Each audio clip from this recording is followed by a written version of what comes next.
ce danger est celui de ne plus lire le Coran. Allah Ta'ala, il dit que le prophète sallam a dit وَقَالَ الرَّسُولُ يَا رَبِّ إِنَّ قَوْمِي اتَّخَذُوا هَذَا الْقُرْآنَ مَهْجُورًا. Allahu Akbar. Et le messager a dit Seigneur, mon peuple a vraiment pris ce Coran pour une chose délaissée. C'est-à-dire quoi? C'est-à-dire qu'ici on voit que le prophète il se plaint. Il se plaint à Allah. De quoi? Que les gens ont abandonné le Coran. Est-ce que tu réalises que le prophète il se plaint à Allah de cela? Bismillah, alhamdulillah, wassalatu wassalam ala rasulillah wa ala alihi wa sahbihi wa man walah. Rabbi sharah li sadri wa yassir li amri wahlul 'uqdatan min lisani yafqahu qawli. Mes chers frères et sœurs, assalamu alaikum wa rahmatullahi wa barakatuh. Tout d'abord, je remercie Allah tabarak wa ta'ala de m'avoir permis d'être avec vous aujourd'hui dans cette mosquée pour parler du livre d'Allah tabarak wa ta'ala. Donc, c'est un immense honneur pour moi que d'être en votre compagnie. Et à l'occasion, je tiens à invoquer Allah tabarak wa ta'ala d'accorder sa miséricorde, son pardon et les grandes récompenses aux responsables de la mosquée d'avoir organisé cette rencontre, qu'Allah tabarak wa ta'ala les élève en degrés, qu'Allah les bénisse, qu'Allah azawajal récompense grandement l'équipe de Darifton qui fait un travail exceptionnel, qu'Allah tabarak wa ta'ala accepte de leur part, qu'Allah les bénisse et surtout qu'Allah vous accorde le firdaus pour être venus aussi nombreux écouter le rappel d'Allah. Donc je suis très heureux d'être avec vous et je vous aime pour Allah et j'implore Allah tabarak wa ta'ala d'accepter ces quelques paroles qui vont être dites pendant cette conférence. Fait qu'Allah tabarak wa ta'ala il bénisse l'assemblée et sans trop tarder, notre thème aujourd'hui avec l'aide d'Allah tabarak wa ta'ala est réconcilions-nous avec le Coran. Réconcilions-nous avec le Coran. Mes chers frères, mes chères sœurs, nous en tant que musulmans, le Coran pour nous, c'est un guide. Le Coran pour nous, c'est une âme. Est-ce que quelqu'un peut vivre sans âme? Le musulman, il ne peut pas vivre sans le Coran. C'est impossible.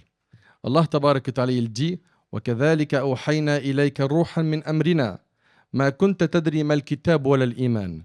Et c'est ainsi que nous t'avons révélé un esprit, le Coran, provenant de notre ordre. Tu n'avais aucune connaissance du livre ni de la foi. Allah tabarak wa ta'ala, il s'adresse au prophète alayhi salatu wassalam, et il lui dit que le Coran, c'est une âme. Subhanallah. Une âme sans laquelle tu es considéré mort. Parce qu'il faut bien comprendre une chose, c'est que tu as un corps et une âme. Le corps, pour le maintenir en vie, il faut manger, il faut boire, n'est-ce pas? Il faut bien l'entretenir, il faut faire attention à ne pas faire n'importe quoi avec son corps. Et l'âme, pour qu'elle reste en vie, il lui faut une relation avec le Coran. Dans le cas contraire, cette âme meurt. Et si l'âme meurt, il ne faut pas s'étonner que la personne fasse des grands péchés à tout va et qu'elle n'a plus de limite. Chacun d'entre nous est considéré comme étant mort spirituellement sans le Coran. Un croyant qui vit loin du Coran, il doit se poser 1000 questions. Quand je dis vivre loin du Coran, qu'est-ce que je sous-entends par cette phrase? Je vous écoute. Le lire, c'est tout? Les paroles de... Oui? L'étudier, barakallahu fi. Comment tu t'appelles? Sofiane, t'as quel âge? 14 ans. Rabbi hafdhu. L'étudier. Regardez, on est nombreux aujourd'hui. Taïb. Je ne vais pas le faire, cet exercice de dire qui parmi vous étudie le Coran. Je ne vais pas le faire. Je n'ai pas envie de voir un nombre de mains qui me chagrine le cœur. Ok? L'étudier, ça veut dire quoi? Ça veut dire que si on lui pose une question sur un verset, il peut te dire pas mal de choses à son sujet. Il dira, ce verset-là, il a été révélé dans tel contexte. Ok? Il signifie telle chose. Il y a également une deuxième opinion, voire une troisième opinion, au plus, qui a été dite à son sujet. Okay? Donc il comprend bien comme il faut le message d'Allah. Quelqu'un qui étudie le Coran, ça devient quelqu'un de pieux, quelqu'un de bon. Surtout à partir du moment où il l'a mis en pratique. Parce que si c'est l'étudier seulement, ça ne suffit pas. Vous suivez? Le Coran, mes frères, mes sœurs, je vous ai dit, je le répète, c'est pas un simple livre qu'on ouvre pendant Ramadan, on dépoussière. Hein, pour certains, ils vont le dépoussiérer, ils vont se concurrencer à le lire, à mettre le paquet pendant Ramadan et après Ramadan, il n'y a plus rien. Non. Le Coran, c'est une âme. C'est ton mode de vie. Le Coran, par son biais, Allah tabaraka wa ta'ala va soit t'élever, soit te rabaisser. Selon Omar ibn Khattab, le prophète a dit Allah fera élever par ce livre, donc le Coran, certains gens et en rabaissera d'autres, rapporté par Muslim. Vous entendez? Allah il va en élever certains en degrés. Par quoi? Par le Coran. Et d'autres, ils vont être rabaissés. Pourquoi? Parce qu'ils ont tourné le dos au Coran. Et en islam, le meilleur d'entre nous, vous savez c'est qui? Barakallahu fik. Khayrukum man ta'allama al-Qur'an wa 'allamahu. Le prophète sallam, dans le hadith rapporté par l'imam al-Bukhari selon Uthman, radiyallahu anhu, il a dit le meilleur d'entre vous, c'est celui qui a appris le Coran et qui l'a enseigné. Et vous avez remarqué aujourd'hui, surtout avec la présence des réseaux sociaux, chacun veut faire parler de soi et montrer qu'il est le meilleur. Mettre en avant sa personne. Et on a cette concurrence aujourd'hui, surtout chez les jeunes, de qui va faire plus de likes, plus de vidéos qui vont réveiller des émotions, qui vont être accrocheuses, etc. Pourquoi? Parce qu'ils veulent être les meilleurs. Pourquoi cela? Parce qu'ils veulent être les meilleurs. Ben, tu veux être le meilleur auprès de qui? Et pourquoi finalement? Juste pour briller un peu et après? Ça va te servir à quoi tout ça? Tu as brillé sur le net, c'est ce que tu voulais, maintenant tu es dans ta tombe. À quoi ça va te servir tout ça? Briller sur le net pour du faux et surtout en faire un objectif, hein, parce que même quand on fait da'wah, notre objectif c'est pas de briller sur le net, c'est que la parole d'Allah, hein, la sunna du prophète parvienne aux gens et pas que nos personnes soient mises en valeur. Ta personne elle est effacée. Le plus important c'est le message, pas toi. Vous suivez? Eh bien, le Coran, il va élever en degrés certains et il va en rabaisser d'autres. Par le biais du Coran, tu deviens le meilleur parmi les gens si tu l'as appris et si tu l'as enseigné. Et le meilleur auprès de qui? Auprès d'Allah. Et ça, c'est le point le plus important. Vous savez pourquoi? Parce qu'aujourd'hui, il y en a plein qui vivent pour le regard des gens. Le plus important, c'est qu'est-ce que les gens vont dire. Est-ce que les gens ils vont aimer mon post, ma story, ma publication, ma vidéo? Et son souci, c'est les commentaires. Oh, il y en a, ils m'ont critiqué. Il n'est pas bien. Pourquoi? Parce que malheureusement, certains, ils ont une divinité devant eux qui s'appelle le regard des gens. C'est vrai ou c'est pas vrai ce que je suis en train de vous dire là? Il y a des gens, malheureusement, le plus important pour eux, c'est quoi? Le regard des gens. Et le regard d'Allah dans tout ça. Et pourquoi tu ne chercherais pas à être le meilleur auprès de ton Seigneur Azza wa Jal en apprenant le Coran et en l'enseignant? Pourquoi? Vous savez pourquoi? Parce qu'il y en a plein, ils ont été absorbés par les réseaux sociaux, le net. Il faut que tu fasses plein de likes, que tu sois super visible. Bah pour ça, il faut que tu fasses des vidéos drôles, que tu commentes l'actu, que tu charries quelqu'un parmi les stars de télé-réalité. Voilà, faut faire du buzz. Vous êtes en train de perdre la chose la plus importante. C'est votre temps, votre capital. Retenez bien ce point, s'il vous plaît, barakallahu fikoum. Le meilleur d'entre nous, c'est celui qui a appris le Coran et qui l'a enseigné. Et vous êtes d'accord avec moi que c'est quelque chose qui est difficile pour l'âme. Il va falloir venir pour certains le week-end. Okay, il va falloir en plus réviser chaque jour. Hein, une demi-page, une page, ça dépend du rythme de chacun. Et puis, pendant que certains ils sont en train de faire une grasse matinée, toi, tu es devant le prof, devant le shir, tu es en train de réciter, tu aimerais bien dormir. Ou bien tes potes, ils sont au foot le dimanche après-midi et toi, tu es devant le prof. Ou bien ils sont en train de faire une partie de FIFA sur PS5 et toi, tu peux pas. Tu dois réciter. Bah, c'est ce sacrifice qui va faire que tu auras énormément de valeur auprès d'Allah subhanahu wa ta'ala. Et c'est ça la chose la plus importante. Et méditez avec moi sur ce hadith. Il est rapporté par l'imam Muslim. Uqba ibn Amr radiyallahu anhu raconte, le prophète sallam vint alors que nous étions sur, écoutez attentivement s'il vous plaît, alors que nous étions sur As-Sofa. Et il demanda, regardez ce qu'il a dit alayhi salatu wassalam, y a-t-il quelqu'un parmi vous qui aimerait se rendre chaque matin au marché de Bothan ou Al-Aqiq, c'était des marchés, hein, deux endroits proches de Médine.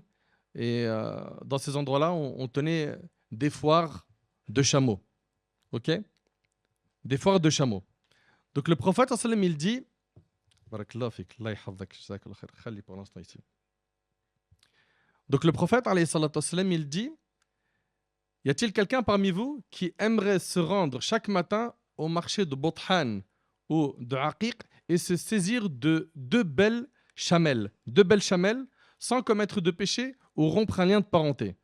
Nous répondîmes au messager d'Allah, chacun d'entre nous aimerait bien le faire. Il faut savoir une chose, c'est qu'à l'époque, parmi les biens les plus précieux qu'ils avaient, il y avait les chamelles.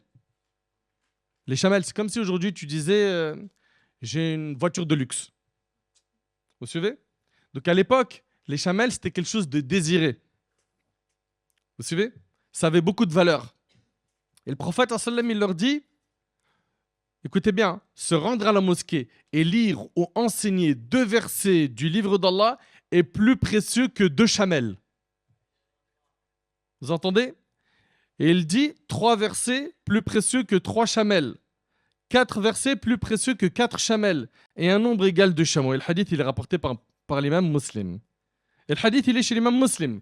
Maintenant, j'ai envie de vous dire, imaginez-vous que là, on ne parle plus de chamelles, on va parler de ce qui est équivalent aujourd'hui, une voiture super confortable, que pour 2 versets récités, tu gagnes 2 belles voitures. 3 versets, 3 belles voitures. 4 versets, 4 belles voitures. Mais qui parmi nous arrêterait de lire le Coran?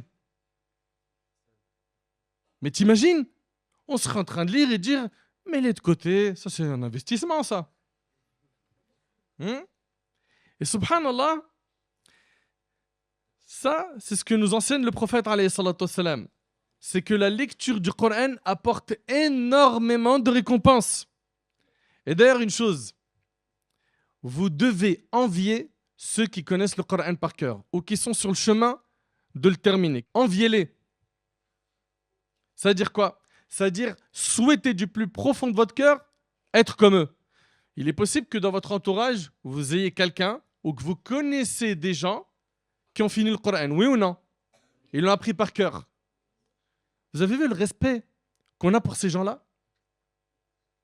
C'est vrai ou c'est pas vrai? Et pourquoi tu ne serais pas toi cette personne? Et que tu le fasses, écoute bien, pas pour les gens, mais pour qui? Pour Allah tabarak wa ta'ala. Eh bien la personne qui connaît le Coran, Al-Karim, qui connaît al-ulum al-shar'iyya, les sciences religieuses, la personne qui a beaucoup d'argent et qui dépense dans les nobles causes, ces personnes-là, nous en islam, il nous est recommandé de les envier, c'est-à-dire de souhaiter être comme eux. Par contre, dans notre religion, vous ne trouverez pas qu'on doit envier quelqu'un qui est plus riche que nous. Attention, hein, je ne parle pas de quelqu'un qui est riche et qui dépense dans les nobles causes. Non. Dans notre religion, par contre, vous ne trouverez pas quelqu'un, vous ne trouverez pas plutôt un texte. Hein, dans notre religion, vous ne trouverez pas de texte qui nous encourage à envier quelqu'un parce qu'il a une meilleure voiture que toi, une maison plus grande que la tienne, un meilleur téléphone portable que toi, des plus beaux vêtements que les tiens. Il voyage dans le monde, il fait des destinations de rêve. Et toi, mesquine, c'est le bled forcé avec la famille et tu restes au village. Nous, on n'a pas le droit d'envier, concernant les choses de ce bas monde, ceux qui sont au-dessus de nous. Ok? Concernant la dunya, écoutez bien, concernant la dunya, on n'envie pas ceux qui sont au-dessus de nous. Par contre, ce qui nous a été demandé en islam, c'est quoi? Non, concernant la dunya. Barakallahu fik, c'est de regarder en dessous de toi. Toi, tu es en train de te plaindre que tu as un téléphone merguez. Ok? Il est fatigué, il est rayé, il est mort. Tu dois appuyer 12 fois sur la touche pour appuyer sur A. Ok? Pense à celui qui vit dans un pays qui ne sait même pas c'est quoi un téléphone portable. Moi, je suis parti dans des villages en Mauritanie. Je me rappelle quand je suis parti là-bas, on était parti visiter un cheikh, rester un petit peu avec lui. Et un ami à moi, il m'a dit, dans pas longtemps, tu n'auras plus de batterie. Je dis, ouais, et? Il me dit, tu ne pourras plus charger le téléphone. Je dis, il n'y a pas d'électricité dans le village? Il m'a dit non. Et il n'y a pas de réseau.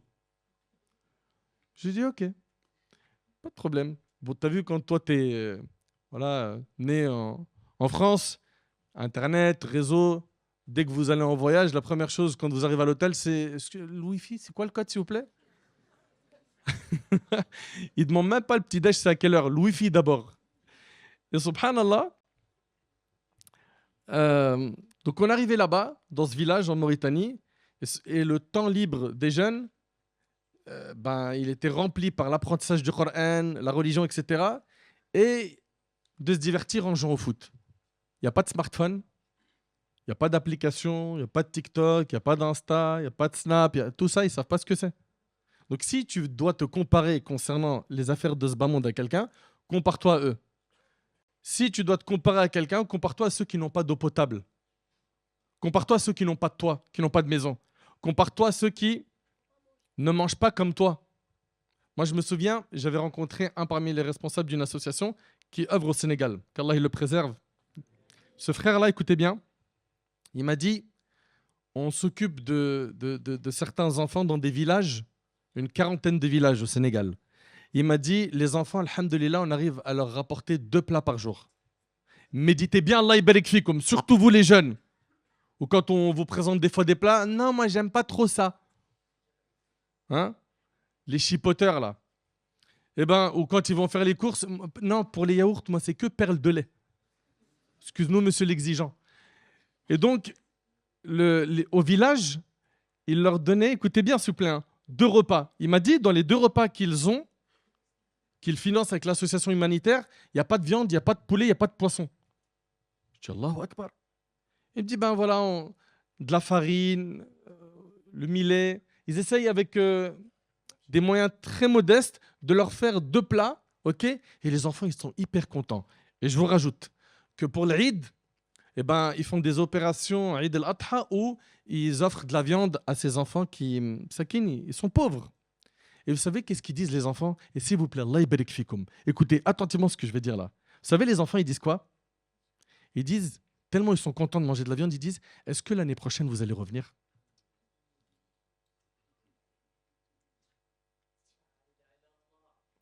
Vous entendez? Dans sa tête, il rêve même pas d'avoir ce plat dans une semaine ou dans un mois. Est-ce que l'année prochaine, on aura le droit de manger de la viande? Et nous, on se plaint.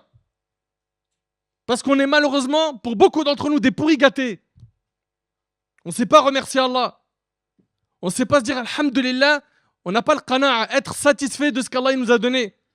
Pourquoi? Parce que dans ce bas monde, on regarde toujours celui qui est au-dessus de nous. Alors que le prophète, il ne nous a pas dit ça. Il nous a dit, regardez ceux qui sont en dessous de vous. Concernant quoi? Ce bas monde. Par contre, au niveau de la religion, là, c'est l'inverse. Là, c'est l'inverse. Le prophète, alayhi salatu wassalam, a dit, dans le hadith rapporté par l'imam al-Bukhari et Muslim, selon Abdullah ibn Mas'ud, radiallahu anhu, il a dit, l'envie n'est permise que dans 2 cas. Un homme à qui Allah a donné une fortune et lui a donné la force de la dépenser dans les nobles causes. Vous suivez? Lui, là, qui a de l'argent et qui dépense dans le khir, qui fait du bien avec cet argent, envie-le. Souhaite être comme lui. Comme c'était le cas de Uthman ibn Affan. Il était riche et il a dépensé plus d'une fois son argent fi sabilillah. Abdurrahman ibn Auf, pareil. Saad ibn Rabi'. Le prophète Sulayman, alayhi salam, il avait un royaume exceptionnel. Tant que la dunya ne pénètre pas ton cœur et qu'elle n'occupe pas ton esprit au point, tu deviens son serviteur et son esclave. Souhaite être riche et fais le bien. Mais sache-le, que la richesse, c'est une épreuve dans laquelle énormément de musulmans se sont échoués. Plein. Et qui disaient, moi, si j'ai de l'argent, je construis des orphelinats, j'investis, fais le khir, les mosquées, les puits, etc. Puis le jour où il a eu de l'argent, le seul souci de sa vie, c'était comment en faire plus et comment investir mon argent de telle sorte que je ne le perds pas. Acheter des terrains, des maisons, etc. etc., etc. C'est pas interdit, mais quand ça occupe ton esprit, sache que c'est une perte. Le prophète sallam a dit, un homme à qui Allah a donné une fortune et lui a donné la force de la dépenser dans les nobles causes. 2, un homme à qui Allah a donné une sagesse, donc un savoir qu'il emploie pour arbitrer les litiges et qu'il enseigne aux autres. Donc quelqu'un qui a l'argent, Quelqu'un donc qui a l'argent, qui dépense dans les nobles causes, envie-le. Quelqu'un qui a la science et qui diffuse ce savoir, qui va apprendre le Coran, qui va le transmettre, ok? Et d'ailleurs, j'implore Allah Tabarak wa Ta'ala d'inonder de bienfaits tous nos frères et toutes nos sœurs qui enseignent le Coran. Qu'Allah Tabarak wa Ta'ala les élève en degré. Qu'Allah Azza wa Jalla leur accorde le Firdaus. Qu'Allah Subhanahu wa Ta'ala soit satisfait d'eux. Et qu'Allah bénisse nos frères et nos sœurs étudiants et étudiantes en sciences islamiques. Et qu'Allah Azza wa Jalla facilite à nos frères et nos sœurs de les rejoindre, de monter dans le wagon et d'être eux aussi des étudiants en sciences religieuses. Tu veux envier une personne, pas de problème. Envie quelqu'un qui investit son argent dans le bien, ou bien qui apprend la religion, qui apprend le Coran, qui apprend les sciences islamiques et qui transmet cette science aux autres. Mes frères, mes sœurs, les compagnons, radiyallahu ta'ala anhum, ils pensaient tout le temps au paradis. Vous m'écoutez? Les compagnons du prophète, ils pensaient tout le temps au paradis. Est-ce qu'on fait la même chose? Ils étaient hyper ambitieux. Un homme, écoutez bien, c'est Aïcha radiyallahu ta'ala anha, l'épouse du prophète qui rapporte cela. Elle dit, un homme vint voir le prophète donc c'est un compagnon, et il lui a dit, tu es plus aimé de moi que ma famille et tous mes biens. Chez moi, je me souviens de toi. Et j'arrive pas à me retenir de venir pour te voir et rester avec toi. C'est-à-dire que c'est quelqu'un qui fréquente le prophète, mais quand il rentre chez lui, il a envie de revoir le prophète. Mais ça se comprend, n'est-ce pas? T'imagines vivre à son époque? T'aimerais rester avec lui longtemps, c'est vrai ou pas? Et subhanallah, il dit, chez moi, je me souviens de toi et je n'arrive pas à me retenir de venir et de te regarder, te voir, de rester avec toi. Il est incapable de patienter. Et il a dit, mais j'ai pensé à ma mort et à ta mort. Et j'ai réalisé que lorsque tu rentreras au paradis, tu seras élevé en compagnie des prophètes. Et que si j'y entre, je ne pourrai plus te voir. Allahu Akbar. Son grand souci, c'est comment je vais faire pour voir le prophète sallam au paradis. Est-ce si vous voyez à quel point les compagnons ils voulaient le paradis, subhanallah. Une fois, Rabi'a ibn Ka'b al-Aslami, le prophète sallam lui a dit, Sal ya Rabi'a, demande ce que tu veux ya Rabi'a. Il lui a dit, je te demande d'être ton compagnon au paradis. Le prophète sallam, il lui a dit, veux-tu autre chose? Il lui a dit non, c'est que ça. T'imagines toi, le veux-tu autre chose? Peut-être que la première question, tu aurais répondu la même chose. C'est vrai ou pas? Je voudrais être au paradis à Rasulullah. Taïb, tu as une autre demande? Je veux me marier à Rasulullah. C'est vrai ou pas?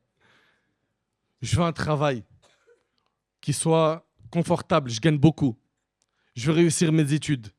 Là, le compagnon, la seule chose qu'il veut, c'est quoi? C'est le paradis. Il y a des compagnons qui sont venus voir le prophète ensemble et lui ont dit les riches ont emporté toutes les récompenses. Regardez, ils viennent se plaindre de quoi? Écoutez, s'il vous plaît, regardez l'état d'esprit des compagnons. Ils lui disent au prophète ensemble, les riches, ils prient comme on prie, ils jeûnent comme on jeûne, mais eux, ils peuvent donner des aumônes. Et nous, on n'a pas d'argent. Nous, on est pauvres. Donc ça, c'est un souci pour eux.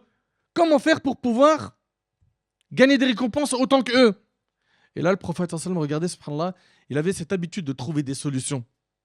Il leur dit, Allah, subhanahu wa ta'ala, il vous a donné de quoi faire des aumônes. Il leur a dit, à chaque fois que vous dites, subhanallah, c'est une aumône. Vous entendez les jeunes?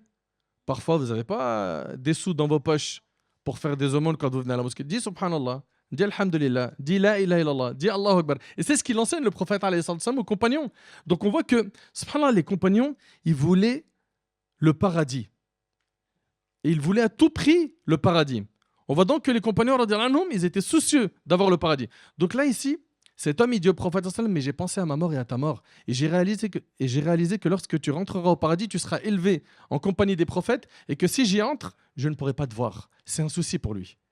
Et là, Allah Ta'ala révéla وَمَنْ يُطِعِ اللَّهَ وَالرَّسُولَ فَأُولَٰئِكَ مَعَ الَّذِينَ أَنْعَمَ اللَّهُ عَلَيْهِمْ مِنَ النَّبِيِّينَ وَالصِّدِّيقِينَ وَالشُّهَدَاءِ وَالصَّالِحِينَ وَحَسُنَ أُولَٰئِكَ رَفِيقًا. Allahu Akbar. Allah subhanahu wa ta'ala révéla, quiconque obéit à Allah et à son messager, ceux-là seront avec ceux qu'Allah a comblés de bienfaits parmi les prophètes, les véridiques, les martyrs, les pieux, et quelle bonne compagnie. Donc tu veux être avec le prophète au paradis, obéis à Allah et au prophète. Alayhi salatu wassalam. Le souci de cet homme, c'est d'être au paradis, mais pas n'importe lequel. Il veut être avec le prophète alayhi salatu wassalam fil jannah. Il est très ambitieux. Les compagnons, ils étaient comme ça. Ils pensaient tout le temps au paradis. Et pour arriver à penser au paradis comme les compagnons, il nous faut une chose. Vous savez, c'est quoi? Oui? La foi. Comment tu t'appelles? T'as quel âge? Abdullah, 11 ans, il a dit la foi. Qu'Allah l'inonde de bienfaits. Qu'Allah fasse de lui un pieux. Qu'Allah Azzawajal le bénisse, lui et tous ceux et celles qui sont avec nous et qui réécouteront, Inch'Allah, cette conférence. La foi, une fois dans le cœur, change la personne. La foi a fait que Uthman ibn Affan, radiallahu anhu, ce noble compagnon, a dépensé toute sa fortune dans le sentier d'Allah. La foi a fait qu'Abu Bakr, radiallahu anhu, a sorti tout son argent fi sabilillah plus d'une fois. La foi a fait que Mus'ab ibn Umayr, radiallahu anhu, qui était un jeune, beau, d'une famille riche, il a tout sacrifié pour Allah tabarak wa ta'ala. La foi a fait que Soumaïa, radiallahu anha, elle a pu supporter les coups d'Abu Jahl. La foi a fait que Assia, c'est la femme de Pharaon, elle a été forte, solide. Et d'ailleurs, subhanallah, qu'est-ce qu'elle a dit dans le Coran? Rabbi ibni li indaka baytan fil jannah. Seigneur, construis-moi auprès de toi une maison au paradis. Elle a tenu face aux secousses. Pourquoi? Parce qu'il y avait la foi. Pharaon l'a fait souffrir alors que c'est sa femme. Et la foi l'a aidé à tenir. La foi change la personne et rend la personne solide, forte. L'affaire la plus importante, mes frères et mes sœurs, c'est la foi. Il faut à tout prix chercher à entretenir sa foi. Celui qui a la foi, subhanallah, quand tu parles avec lui, tu vois du nour dans son visage. C'est vrai ou pas? Tu sens que son visage, il est illuminé.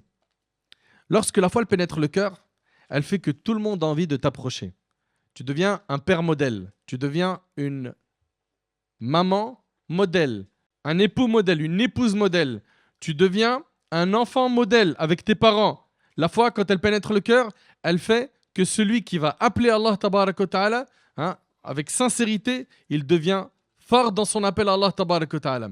Et vous savez, sur terre, on voit les gens chercher tout type d'assurance. Assurance maladie, assurance vieillesse, assurance pour l'appartement, assurance pour la voiture, en disant, imagine je fais un accident ou que la voiture elle est brûlée. Il faut bien que je sois assuré. Mon débat, il n'est pas dans les assurances et ce que disent les savants avec le détail, etc. Non. Moi, ce que j'aimerais simplement vous dire, c'est et ton voyage après la mort, quelle assurance lui as-tu calculé? Le voyage de l'âme après la mort, quelle assurance lui as-tu calculé? Il faut plusieurs assurances après la mort. Les assurances contre les dangers de la tombe. Les assurances de l'attente du jour du jugement qui va être 50 000 ans pour certains. Qui va être de 50 000 ans pour certains. Les assurances pour la balance, pour Sirat, etc. Et vous savez, il y a une assurance qui peut nous protéger de tous ces dangers. C'est le livre d'Allah Azzawajal. Suivez avec moi ce hadith qui est impressionnant. Buraïda radiallahu anhu, il dit qu'il a entendu le prophète sallam dire « Le Coran se présentera au jour de la résurrection à celui qui lui tenait compagnie sous les traits d'un homme blanc, un homme au teint blanc. Et il dira à celui qui l'a maîtrisé. » Donc le Coran, il va venir sous la forme d'un homme le jour du jugement et il va dire à celui qui l'a appris par cœur « Me connais-tu » L'homme lui dira « Non, je ne te connais pas. » Le Coran lui dira « Je suis celui qui te donnait la soif et t'empêchait de dormir la nuit. » Subhanallah. Certes, tout commerçant veille sur son commerce. Et aujourd'hui, je veille sur toi à la manière du commerçant. C'est alors qu'on lui donnera à qui? À celui qui a mémorisé le Coran, celui qui a appris le Coran. C'est alors qu'on lui donnera la royauté en sa main droite et l'éternité en sa main gauche. Il sera orné d'une couronne de dignité sur sa tête. Et ses pères et mères, ses deux parents, ils recevront 2 habits plus précieux que la terre et son contenu. Et les parents diront au maître, ils vont parler à Allah, ceci nous appartient? On leur dira oui, en raison de l'enseignement du Coran que vous aviez fait dispenser à votre enfant.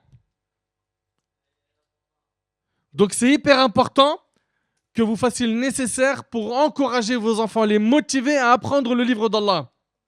afin que vous-même, en tant que parents, vous soyez récompensés le jour du jugement. Et le hadith, il est rapporté par l'imam Ahmad et d'autres. Imagine, mon frère, imagine ma soeur que tu es au travail et que tu vas te faire virer. Ok? Et qu'il y a une personne qui vient intercéder en ta faveur, qui vient te défendre, qui vient prendre ton dossier et il parle au boss, il lui dit non, c'est pas comme ça que ça s'est passé, et il prend ta défense jusqu'à ce que tu gardes ton poste. Là, ici, vous avez vu, on est en train de parler du cas d'un emploi que tu vas perdre. Mais si tu perds un emploi, tu es d'accord que, allez, au pire des cas, tu peux rebondir sur un autre emploi. Mais le jour du jugement, c'est un one-shot, faut pas se louper. Faut pas se louper. Et bien, le jour du jugement, le Coran, il viendra intercéder en faveur de, écoutez bien, ceux qui avaient une relation étroite avec le livre d'Allah, qui le lisaient et surtout qui le mettaient en pratique. Et surtout qui le mettaient en pratique. Abu Umama radiallahu anhu rapporte: j'ai entendu le messager d'Allah alayhi salatu wassalam dire: lisez le Coran car il viendra le jour de la résurrection comme intercesseur pour les siens. Rapporté par l'imam Muslim. Il ne suffit pas de le lire seulement pour avoir l'intercession, il faut également le mettre en pratique. Et Nawas ibn Sam'an radiallahu anhu a dit: j'ai entendu le prophète sallam dire: le jour du jugement, on fera venir le Coran et les siens, c'est-à-dire ses lecteurs assidus, qui le mettaient en pratique dans ce bas monde. Qu'il le mettait en pratique. Ça ne suffit pas, simplement tu le lis et tu fais l'inverse des commandements divins. Le lire et le mettre en pratique.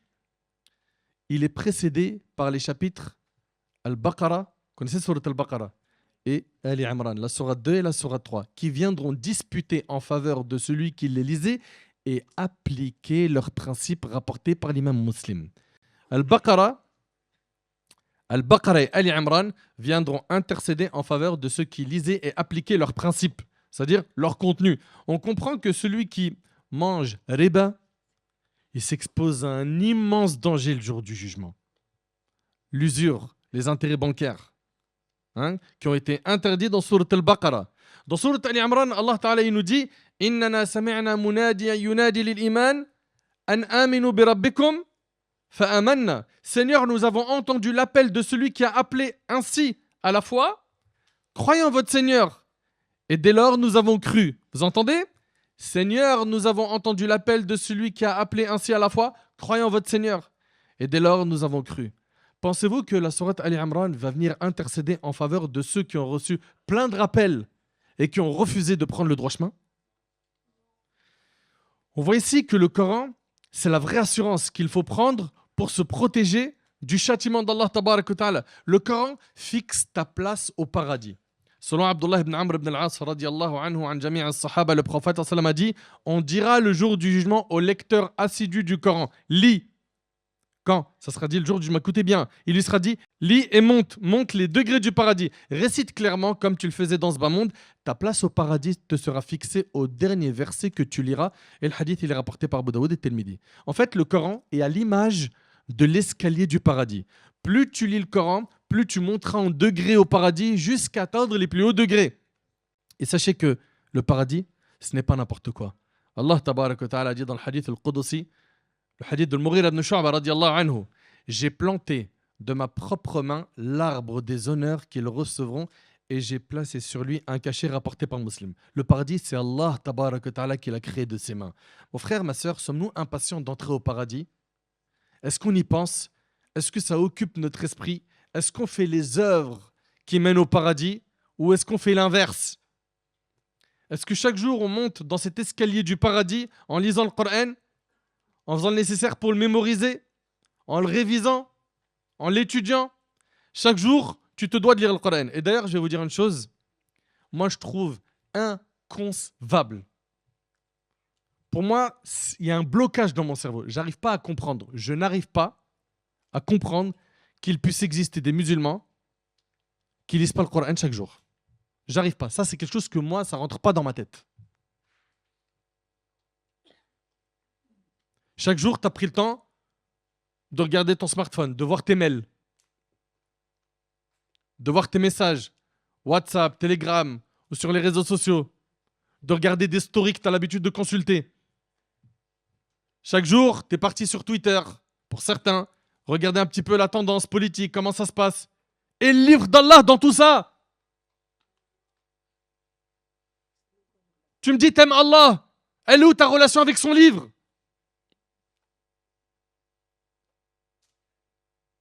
Mais tes paroles, là, faut les justifier par des actes. Quelqu'un il dit à sa femme, je t'aime, je t'aime, je t'aime, et ses actions montrent l'inverse. Qu'est-ce que vous allez dire? C'est un amour mytho.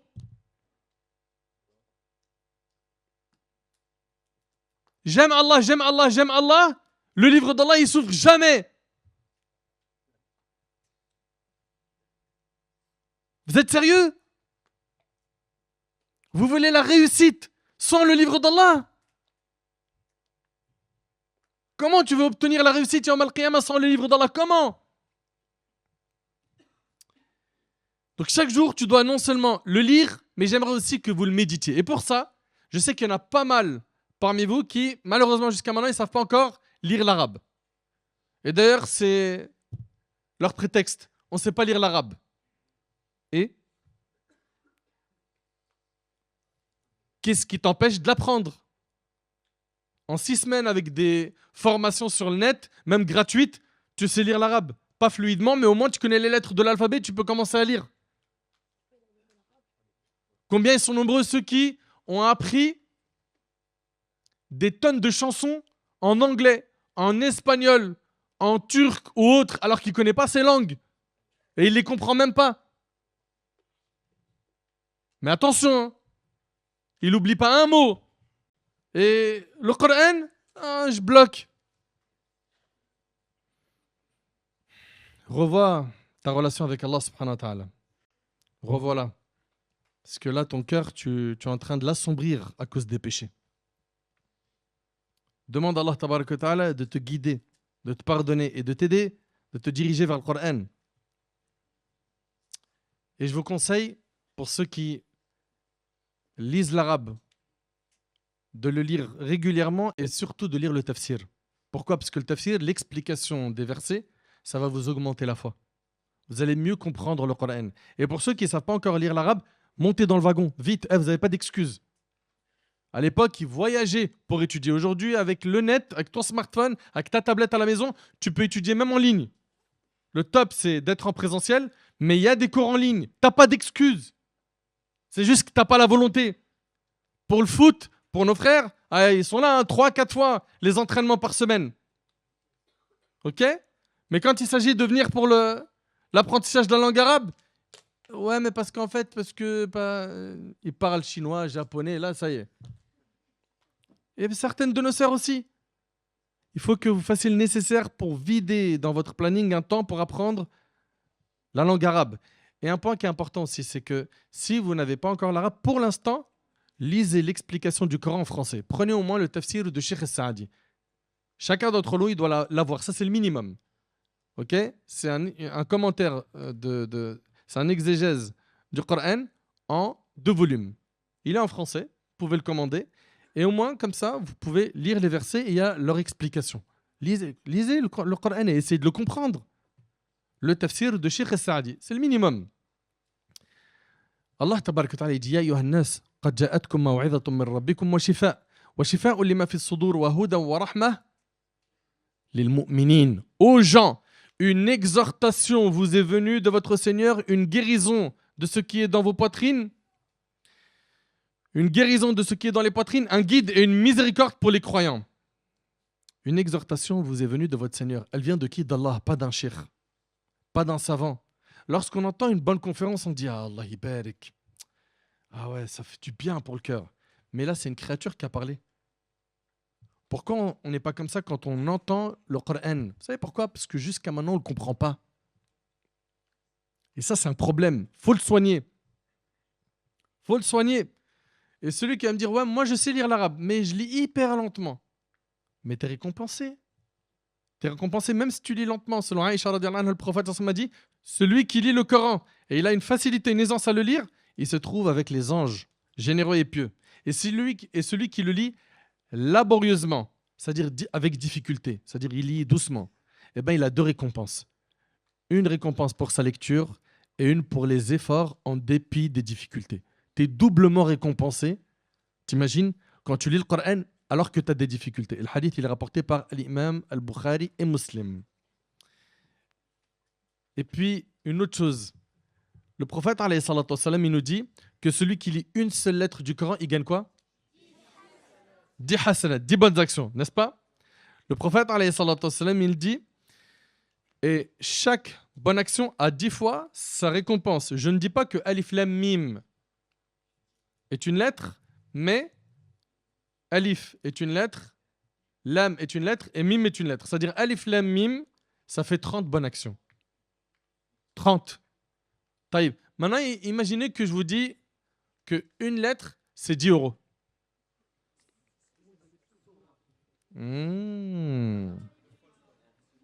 Il a dit 2 fois le Coran par jour. Mais c'est quand même triste de voir à quel point l'euro, dans le cœur de beaucoup d'entre nous, a plus d'importance et de valeur que les bonnes actions. C'est vrai, c'est pas vrai? Parmi les pieux prédécesseurs, il y en a qui ont dit « J'ai lu le livre d'Allah jusqu'à ce que j'ai failli perdre la vue ». Vous entendez? Il a tellement lu le Coran qu'il a failli perdre la vue. Aujourd'hui, malheureusement, il y en a certains, leurs yeux sont abîmés. Par quoi? Les écrans, la télé, ou bien les mangas, les revues. Et elle est où la lecture du Coran? Le Coran guérit ce qui est dans les poitrines, à savoir les passions et les désirs interdits. Et je vous invite à avoir très peur d'un grand danger. Ce danger est celui de ne plus lire le Coran. Allah Ta'ala, il dit que le prophète sallam a dit وَقَالَ الرَّسُولُ يَا رَبِّ إِنَّ قَوْمِ اتَّخَذُوا هَذَا الْقُرْآنَ مَهْجُورًا. Allahu Akbar. Et le messager a dit Seigneur, mon peuple a vraiment pris ce Coran pour une chose délaissée. C'est-à-dire quoi? C'est-à-dire qu'ici on voit que le prophète, il se plaint à Allah. De quoi? Que les gens ont abandonné le Coran. Est-ce que tu réalises que le prophète, il se plaint à Allah de cela? Et le prophète, il a tenu des propos durs sur celui qui délaisse le Coran. Le prophète, dans un hadith rapporté par Ibn Hibban, selon Aïcha, il a dit cette nuit, il m'a été révélé un verset. Malheur à celui qui le récite sans méditation. Et il a récité le verset Inna fi khalqis samawati wal ard wa ikhtilafi al-layli wan nahar, que vous connaissez dans Ali Imran, al-Aya. Il a dit, donc le verset qui commence par en vérité dans la création des cieux et de la terre, et dans l'alternance du jour et de la nuit, il y a des signes pour qui? Pour les doués d'intelligence. Et là, il a dit malheur à celui qui récite ce verset sans méditation. Et le prophète sallam a dit, dans un hadith rapporté par Tirmidhi, celui qui n'a rien du Coran dans son ventre, c'est-à-dire dans son cœur, est comme une maison en ruine. Une maison en ruine. Mais est-ce que tu réalises? Une maison en ruine. C'est une maison où il n'y a ni à manger, ni à boire. C'est une maison où il n'y a pas de vie dedans. Et les personnes qui n'acceptent pas les rappels et qui se sentent mal, crispés pendant une conférence, ils sont semblables, et je suis désolé, ils sont semblables à ces maisons en ruine.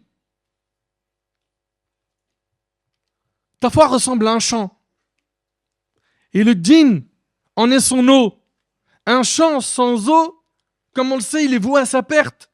Mon frère, ma sœur, sans le Coran, on ne peut pas connaître la saveur de la foi. Une maison en ruine peut s'écrouler à n'importe quel moment. Elle est fragile, oui ou non? N'importe quel choc la réduit en poussière.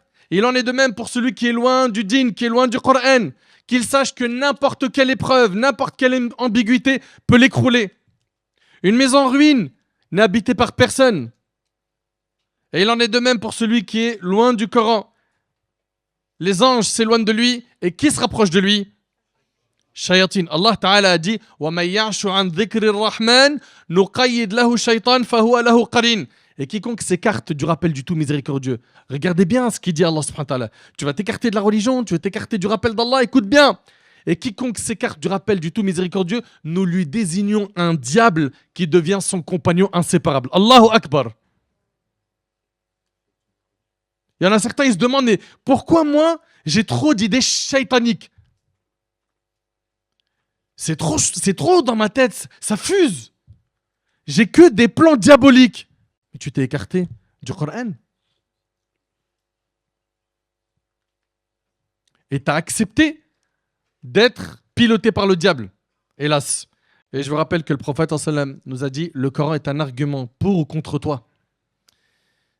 Mes chers frères, mes chères sœurs, comprenez que le livre d'Allah, soit il va t'emmener au paradis, soit en le délaissant, tu t'exposes au châtiment d'Allah. Quelle est notre relation avec ce livre? Nombreux sont ceux qui ne ressentent plus la force d'adorer Allah comme avant, ni le plaisir à lire le Coran. Vous savez pourquoi? Il y a beaucoup de gens qui disent, tu sais, avant, oh là là, je pouvais faire des choses impressionnantes. Je lisais beaucoup le Coran, j'apprenais, dhikr, qiyamul layl et tout. Là, je sais pas, je me sens mal. Vous savez pourquoi? Vous vous êtes trop éloigné d'Allah par le fait de multiplier les péchés et les minimiser. Vous avez tellement minimisé les péchés en disant, c'est rien, c'est pas grave, ma'alish, tranquille, il y a pire, que votre cœur, vous l'avez anéanti. On s'est éloigné. Il est possible que certains trouvent mes propos durs. Mais, Wallah al-Azim, si je le dis avec ce ton, c'est vraiment pour qu'on se réveille. Il faut qu'on se réveille. N'y voyez aucune attaque personnelle envers qui que ce soit.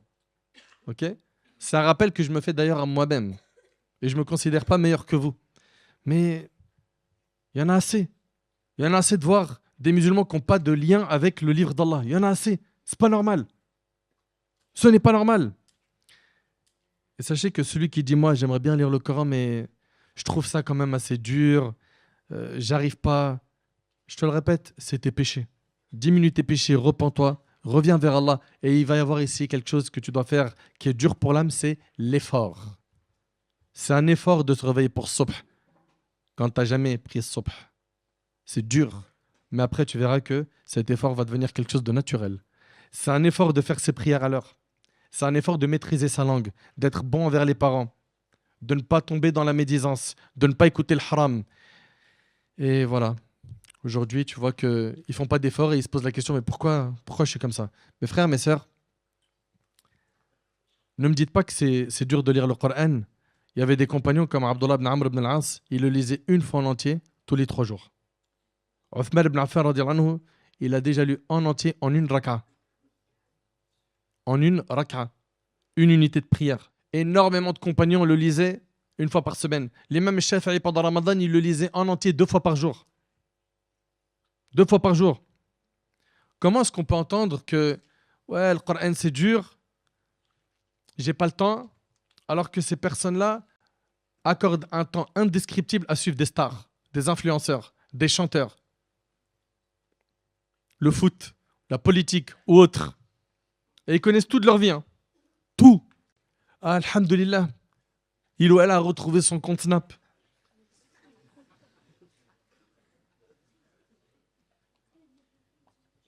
La hawla wa la quwwata illa billah al-ali al-azim. Le Coran te parle de ton Créateur, de ta vie après la mort, de comment vivre heureux dans les 2 mondes, comment purifier ton cœur. Ceux d'aujourd'hui qui disent qu'apprendre le Coran c'est dur, alors qu'ils ont appris la moitié des chansons du monde, soyez crédibles. Soyez crédibles. Et moi, je trouve ça hyper triste de voir qu'aujourd'hui, on entend des jeunes dire hey, j'ai un son pour toi, il va te mettre d'accord. Celui-là, c'est la fin du game. Avant de dormir tranquille, finis tes missions, pose-toi et voyage. Et tu remercieras Bibi. Hein. C'est pas ce qu'ils se disent. Ils s'encouragent à faire le haram et ils savourent le haram et ils font de la pub pour le haram et tout va bien. Et sachez une chose, hein, c'est que celui qui aime du plus profond de son cœur le Coran, il ne pourra pas tenir avec les sons là, qu'on nous expose, hein, tous ce haram là, qui se diffuse à gogo. Ça ne rentrera pas dans le cœur parce qu'ils ne peuvent pas les deux habiter dans le même cœur. Les sons et quoi? Et le Coran. Si un des 2 amours il pénètre le cœur, il chassera l'autre. Après, il y a un point aussi que j'aimerais clarifier, c'est qu'il y en a beaucoup, ils ont dit, moi, je vais arrêter d'écouter la musique voilà, qu'on entend aujourd'hui, le haram à toute patate, à droite, à gauche, etc. Et ils ont dit, et en même temps, le Coran, pour moi, franchement, je te mens pas, comme je comprends pas l'arabe et tout, c'est difficile. Donc, on m'a dit, il y a un bon plan, c'est les anachid. Ok? Je suis pas en train de dire que les anachid, c'est haram, quand il n'y a pas d'instru, les paroles elles sont bonnes, etc. D'accord? Non. Je suis pas en train de dire ça. Mais vous savez, c'est quoi le problème de ça? Et c'est un piège dans lequel sont tombés un paquet de musulmans et de musulmanes. C'est qu'en fait, regardez, ils étaient en train d'écouter du haram. Ok? Ils voulaient aller vers le Coran. Ils ont dit le chemin, il est trop dur. Donc on va se mettre dans un sas entre les deux. On va pour l'instant écouter, Inch'Allah, des anachid. Puis c'est mieux que d'écouter, voilà, des gens qui blasphèment, qui insultent des mères, etc., qui appellent à la perversion. Donc on va écouter des anachid. Puis Inch'Allah, un jour, un jour, on ira vers le Coran. On va l'aimer bien. Le grand piège de ça, c'est qu'ils ne se décrivent plus ceux et celles qui, maintenant, ils sont bloqués dans le sas du milieu. Ça fait des années, ils sont là. Ils n'ont pas encore délaissé cette station intermédiaire pour aller où? Vers l'amour du Coran. C'est pour ça que je vous dis, même ceux parmi vous qui vont écouter les anachid, réduisez bien comme il faut la fréquence. Et ne vous faites pas piéger au point où vous vous retrouvez à écouter 5% de Coran et 95% de Maher Zain et compagnie. Faites gaffe. Faites gaffe, ça doit être l'inverse. 95% de Coran et pourquoi pas, de temps en temps, tant qu'il n'y a pas de haram dans cela. Vous suivez? Allah yabarik fikoum, ce message-là, j'aimerais qu'il soit bien compris et bien absorbé. Chaque musulman et chaque musulmane doit trouver un équilibre dans sa vie, en donnant à chaque chose son temps. Je vais donner le droit à mon Seigneur, okay, en faisant mes ibadat comme il faut. Le droit à mon corps, il a besoin de se reposer, il a besoin de faire du sport, etc. Le droit à ma famille, okay, le droit à mes études, le droit à mon âme, etc. etc. Allah yahfaz comme soyez des gens équilibrés. Okay? Dans notre vie, parfois, on fait des sacrifices. Mais ce que j'aimerais que vous gardiez en tête, c'est hors de question de faire des concessions concernant votre dîn. Tenez fermement à votre dîn, Allah yabarik fikoum. Et je vous rappelle que, subhanallah, une lettre du Coran, elle vaut mieux que quoi? 10 bonnes actions. Subhanallah, Allahu Akbar. Et le Coran, il apaise le cœur. Allah Ta'ala dit Ala bidhikrillah tatma'innul qulub. N'est-ce pas par l'évocation d'Allah que les cœurs s'apaisent? Allah Ta'ala dit Law anzalna hadha al-Qur'ana ala jabal la ra'aytahu khashi'an mutasaddi'an min khashyatillah. Si nous avions fait descendre le Coran sur une montagne, tu l'aurais vu s'humilier et se fendre par crainte d'Allah. C'est-à-dire que la montagne, qui n'est qu'une pierre, ressent la valeur du Coran. Et hélas, il y en a parmi les musulmans qui ne ressentent rien quand ils écoutent le Coran. Sachez que les djinns, ils ont apprécié le Coran. قُلْ أُوحِيَ إِلَيَّ أَنَّهُ اسْتَمَعَ نَفَرٌ مِّنَ الْجِنِّ فَقَالُوا إِنَّا سَمِعْنَا قُرْآنًا عَجَبًا. Dit, il m'a été révélé qu'un groupe de djinns prêtèrent l'oreille, puis dire, nous avons certes entendu une lecture du Coran merveilleuse. Jubayr ibn Mut'im, il n'était pas musulman. Et à l'époque du prophète, combien de non-musulmans en écoutant le Coran, ils se sont convertis à l'islam? Combien? Écoutez-moi. Jubayr ibn Mut'im, il rapporte, alors qu'il n'était pas encore musulman, le hadith il est rapporté par le Bukhari, il dit, j'ai entendu le prophète réciter à la prière du coucher du soleil, c'est-à-dire le Maghrib, Surat al-Tur. Je n'avais jamais entendu une voix ni une récitation plus belle que les siennes. Puis quand je l'entendis réciter dans ce verset, écoutez bien, puis quand je l'entendis réciter dans cette sourate le verset suivant, Am khuliqu min ghayri shay, am humul khaliqun. Wallahi al-azim, le verset il est très puissant. Allah il dit, ont-ils été créés à partir de rien ou sont-ils eux-mêmes les créateurs? Est-ce que les humains ils ont été créés à partir de rien ou sont-ils eux-mêmes les créateurs? Jubayr ibn Mut'im, il a entendu ce verset, il dit, mon cœur a failli s'envoler. Il s'est converti à l'islam. Subhanallah, Allahu Akbar. Un verset a été la cause de la conversion d'un tel. Un verset a fait que Omar al-Khattab, radiallahu anhu, il est tombé malade. Tombé malade parce qu'il était très sensible au rappel. D'ailleurs, c'était quelqu'un qui pleurait beaucoup par crainte d'Allah. Qui? Omar. Un jour, Omar, radiallahu ta'ala anhu, il passe à côté de quelqu'un qui priait la nuit. Il faisait Qiyamul Layl. Et cette personne est en train de lire Surat al-Tur. Et en arrivant au verset suivant, Inna adhaba rabbika lawaqi'a, ma lahu min dafi', le châtiment de ton Seigneur aura lieu inévitablement. Nul ne pourra le repousser. Franchement, le verset, il est fort ou pas?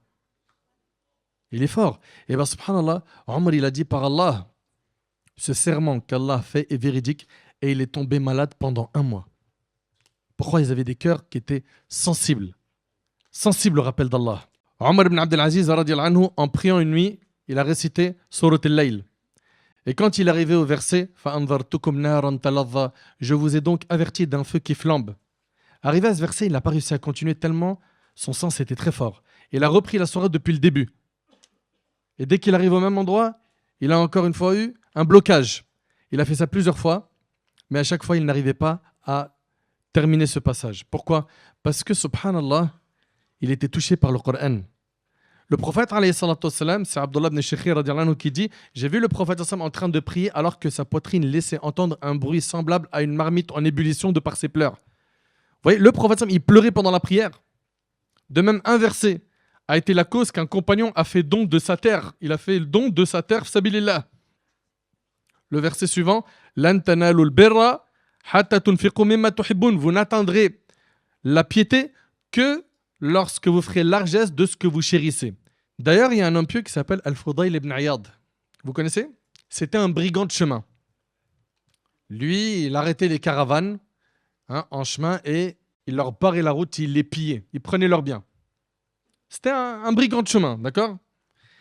Et un jour, subhanallah, il a entendu quelqu'un réciter le verset suivant.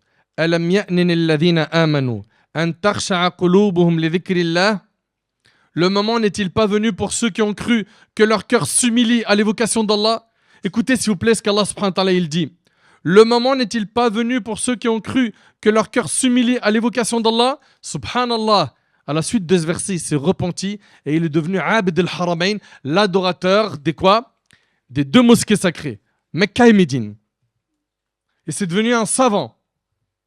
Et il avait un fils qui s'appelait Ali, qui était très sensible. Quand son père il récitait avec tajwid, il psalmodiait bien le Coran, son fils derrière il pouvait s'évanouir. Tellement son cœur était sensible au verset d'Allah. Ça le touchait. Ça le touchait. Et moi, je me pose la question suivante. Quand est-ce que nos cœurs vont s'humilier pour le rappel d'Allah? Quand est-ce qu'on va adorer Allah comme il le faut? Plus de 6000 versets dans le Coran. Quels sont ceux qui ont fait bouger ton cœur? Quels sont les versets du Coran qui ont fait bouger nos cœurs? Quels sont les versets qui nous ont fait pleurer par crainte d'Allah? À quoi ressemble notre relation avec le Coran? Allah tabarak wa ta'ala il nous dit Allahu nazzala ahsana al-hadith kitaban mutashabiha. كتابا متشابها مثانية تقشعر منه جلود الذين يخشون ربهم ثم تلين جلودهم وقلوبهم إلى ذكر الله. Allah a fait descendre le plus beau des récits. Le Coran, un livre dont certains versets se ressemblent et se répètent. Les peaux de ceux qui redoutent leur Seigneur frissonnent à l'entendre. Puis leur peau et leur cœur s'apaisent au rappel d'Allah. Allahu Akbar. Vous avez remarqué une chose? Ceux qui aiment la lecture, quand vous prenez un roman, un livre que vous aimez lire, okay, ou que vous avez souhaité lire et que c'est bon, enfin vous l'avez en main, tu le lis une fois, tu kiffes, ok?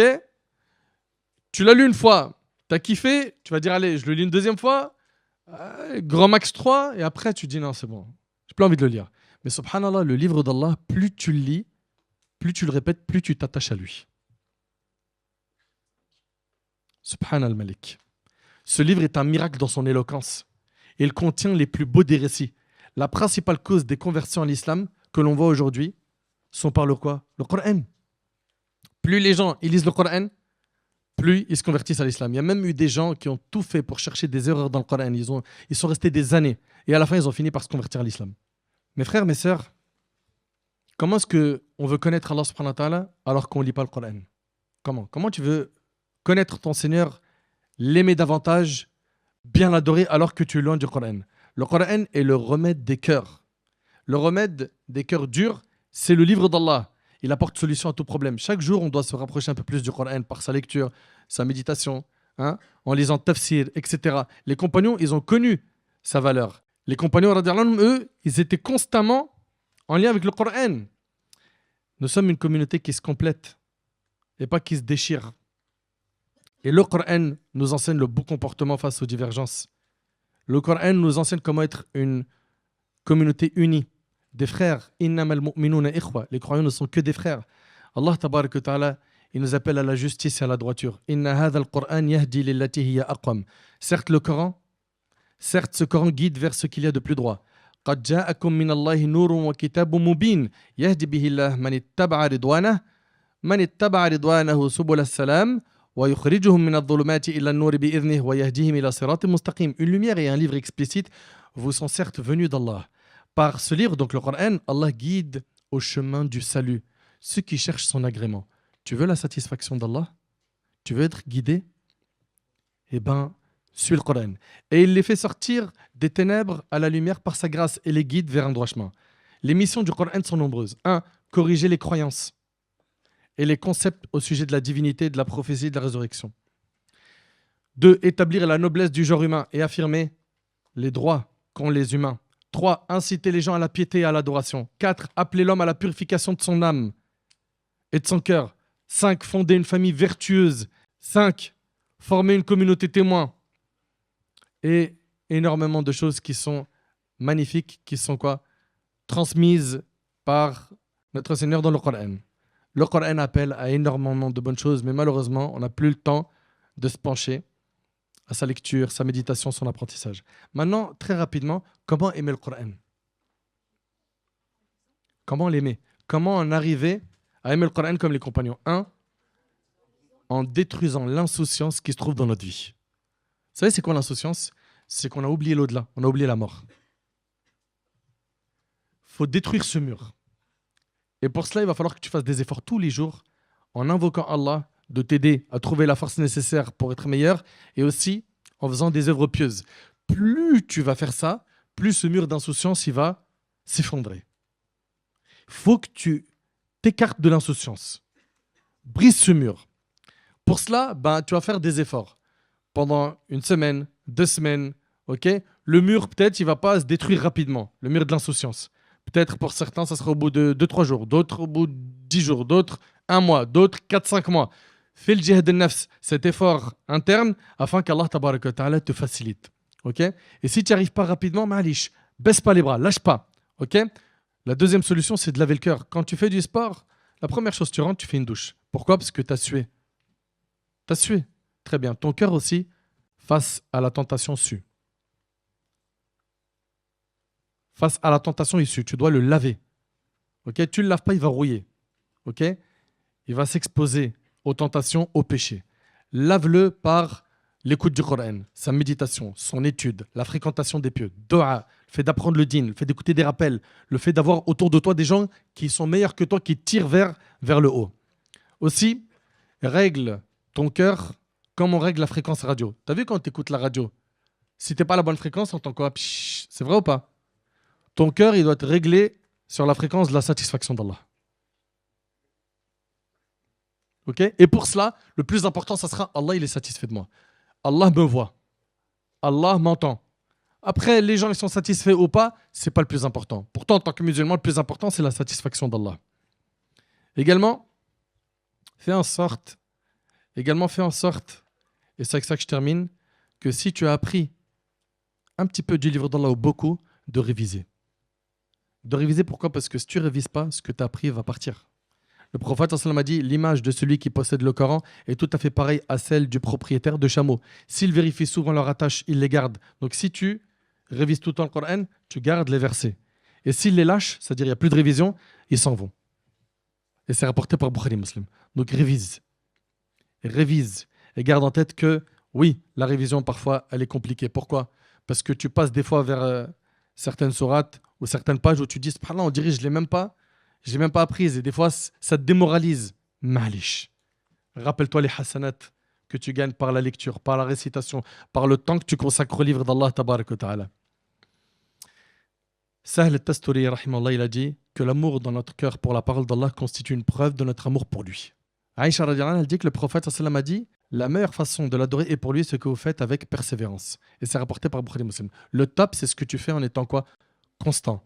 Donc, faire Peu qui dure vaut mieux que beaucoup qui s'interrompt. Et je termine avec une magnifique parole d'Abdullah ibn Mas'ud radiyallahu anhu. Il a décrit les élus du Coran en disant ils lisent le Coran la nuit pendant que les gens dorment. Et ils le lisent le jour alors que les gens s'en désintéressent. Ils pleurent par crainte d'Allah alors que les autres rient. Ils sont insouciants. Ils sont pieux et le reste des humains vit dans le gâchis. Ils se taisent, c'est-à-dire ils ne parlent pas pour rien dire, des futilités, etc. Alors que les autres sont dans des vains débats. Ils craignent Allah et les autres se pavanent, ils sont pleins d'orgueil. Ils font des bilans avec eux-mêmes jusqu'à être tristes de leur situation. Ça ne veut pas dire que c'est des gens sombres et qui ne sont pas positifs et qui ne savent pas sourire, mais ils ne sont pas satisfaits de leur situation et d'autres, ils se réjouissent. Bien sûr, pour arriver à ce degré, il faut travailler. Et à partir d'aujourd'hui, on va prendre un engagement envers Allah subhanahu wa ta'ala que notre relation avec le Coran, elle doit changer. Mes frères, mes sœurs, ça fait plus d'1 heure qu'on parle du Coran. Il faut qu'on prenne un engagement envers Allah de changer notre relation avec ce livre. Et quand tu lis le livre d'Allah, fais le nécessaire pour le mettre en pratique. Fais tout pour comprendre le message de ton Seigneur. Fais tout pour purifier ton âme par le biais de ce livre. Ce livre a été la cause du changement d'énormément de gens parmi nos ancêtres. Pourquoi tu ne prendrais pas la décision aujourd'hui de changer par son biais? Pourquoi? Tabarak ar-Rahman, vous êtes venus nombreux aujourd'hui. Ok? Voilà, le frère Nader, ceci, cela, etc. Ok? Comme il vous a été rappelé tout à l'heure, le plus important, ce n'est pas Nader, il est venu. Le plus important, c'est le contenu qu'a dit Nader. Et que ce soit Nader qui est assis ou un autre qui va dire la même chose, ça doit provoquer la même chose en vous. L'envie de venir à la mosquée, d'apprendre, de nous réformer. Ok? Enfin, notre vie, elle est très courte. Il y a certains, ils vont dire, quand il leur sera dit, combien de temps vous êtes restés sur terre, ils diront, on est resté un jour ou une partie d'un jour. Ça passe très vite. Les plus intelligents parmi nous, les plus sages, les plus clairvoyants, sont ceux et celles qui vont remplir leur bagage de hasanat. Vous avez un moyen efficace qui est le livre d'Allah qu'on a tous chez nous et également dans nos smartphones. Et vous pouvez même avec vos smartphones le lire alors que vous n'avez pas les ablutions. Alors que toucher le Coran, vous le savez qu'il faut avoir l'odo. Okay? Avec le smartphone, avec la tablette. Donc il y a plein de facilités. Lisez le Coran, méditez-le, apprenez-le et prenons l'engagement vers Allah de nous réconcilier avec ce livre. Sallallahu subhanahu wa ta'ala yanfa'ni bima qultu yanfa'akum bima sami'tum. هذا ما أعلم والله عز وجل أعلى وأعلم سبحانك اللهم بحمدك أشهد أن لا إله إلا أنت أستغفرك وأتوب إليك. Qu'Allah tabarak wa ta'ala vous bénisse et vous préserve. Wa akhiru da'wan alhamdulillah.